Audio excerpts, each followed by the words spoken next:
like na rubber bullets a day. Like, come inside, it will not bite you. This is PopDisciple with Xammy Black.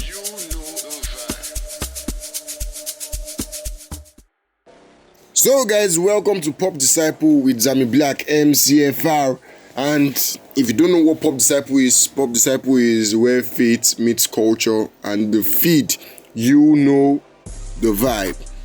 And I would like to welcome everybody, and I would like to thank everybody that has been with us from the very first episode till now.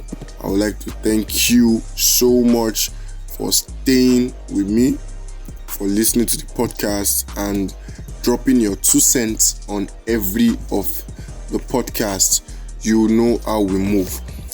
Today on PopDisciple, we'll be diving into a story that has been making waves across Nigeria and beyond. You know the vibe.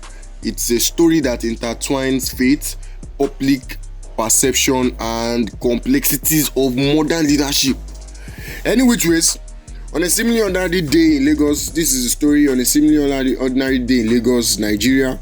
A video surfaced online that quickly went viral, and the video was featuring Pastor Paul Adefarasin, the senior pastor of House on the Rock Church, engaged in an exchange with a content creator. The clip actually showed that a content creator was filming Pastor Paul Adefarasin in his Range Rover Sports without plate numbers, both at the front and at the back.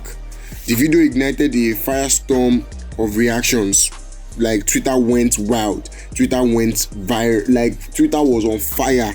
Basically, they were just asking what happened, why, because during the exchange between Pastor Paul and the content creator, he flashed an object that looked like a gun, after which the content creator posted the video on Twitter.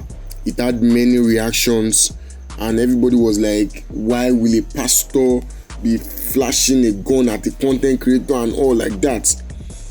I don't know.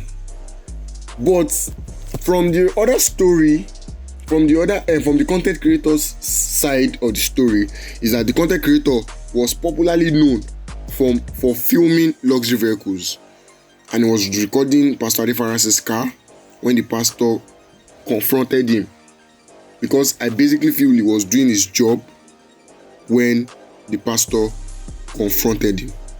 So, in the wake of the video's circulation, Pastor Adefarasin addressed the situation. He came out and he clarified that the object was not a firearm but a stun device intended to self-defense. You know, all those kind of things. Like, it's just with him, like na rubber bullets a day. Like, come inside, it will not bite you. You know, that kind of stuff. That's what he was trying to say. He emphasized that he did not threaten anyone, and he explained that he didn't want to fight or anything. He just wanted to explain to him that and ask him why he was filming his car.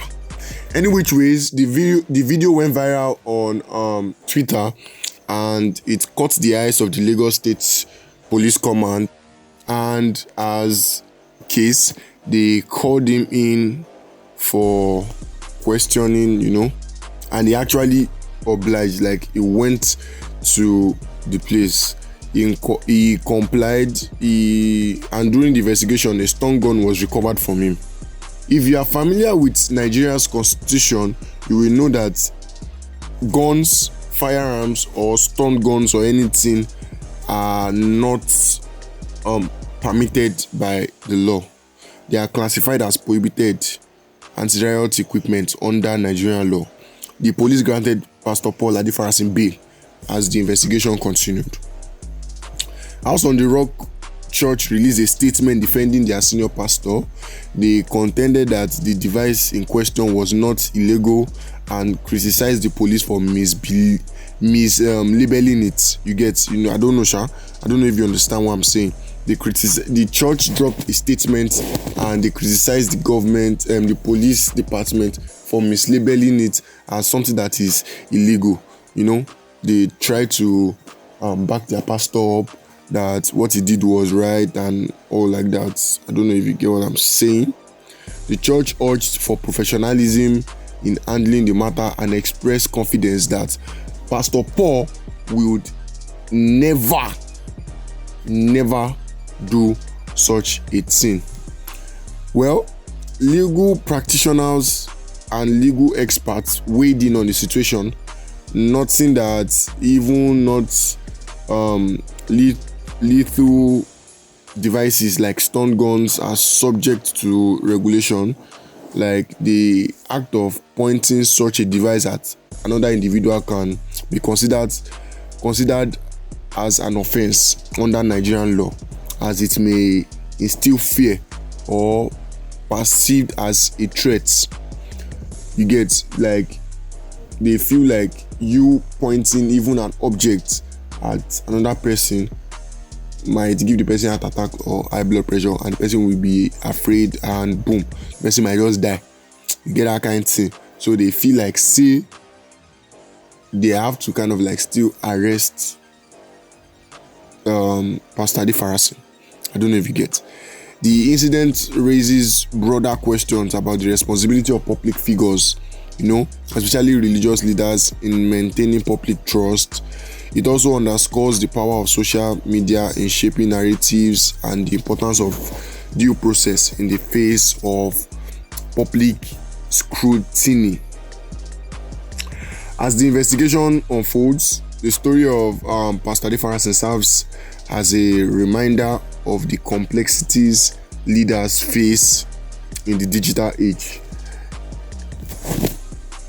We are in the Gen Z age where I can post a video online now, and the story you put behind the video might be different from the story I am trying to portray. That is how it is basically now in this present age that we are in. I can post that I went to meet a young lady below the age of 18 and we had a beautiful conversation. I took her out on a date, and with no stress, people will start tagging me as a pedophile or all those kind of stuffs. So basically, that is the effect of social media. But me, I'm putting the question to you now. I'll say my 2 cents about it, but I'm putting the question to you now. What do you feel like what he did was right? Flashing a gun at a content creator. Do you think that what he did was basically right? Like pointing a gun, do you think, or a stun gun, my bad, do you think it was right? I would like to hear from you. I would like to know what you think about it. But my 2 cents about this is, there is always two sides of a coin. There is always two sides of a coin. Now, let's paint a scenario in all this now. To me personally, I feel what he did was not good. Pointing a gun at somebody, I feel it was bad. You get? I feel it was not good. It is something that as a public figure, he can just like call the guy that, yo, what's good? Please do not film me. I would like you to please delete the video you just made now. It's something that you do not need force or flashing of anything to actually just correct. Just tell him, yo bro, what's good? I would like you to please delete the video, or please, why are you making this video? Like, I would like to know why you are making the video. If I'm interested in why he's making the video, I'll say no problem. But if I'm not interested, I'll tell him to please take the video down. And the other part again is, we are all humans here. Let's think about this thing. Because I'm a pastor does not mean I shouldn't carry a firearm. Yes, it is not legal in Nigeria to carry a firearm, either a pastor or anything. As long as you are not a first person, you should not carry a firearm. But then, let's look at the other part. it might be for self-defense. He's a public figure, yeah. He's a public figure, and we can't say he might have been receiving a couple of threats. You know, maybe they have been texting him that so day can go. So he's basically at alert. So at some point, what he did was wrong. That's why I said this was wrong, is him basically just flashing an object that looks like a gun at an armless individual. It was wrong. But on another angle, it might just be for self-defense. I don't know if you get me. But me, I would still want to know what you think about this whole situation. Because they are already turning it. Is this stuff? My mom will say he was a man before God called him. So he was a man before he became a man of God. Even if you are calling man of God, you call man before you call God. So he's just trying to protect himself, basically. But me, I want to know, what do you think, my bro, sis, what do you think about this whole scenario? What do you think? You think say what you do right or what you do wrong?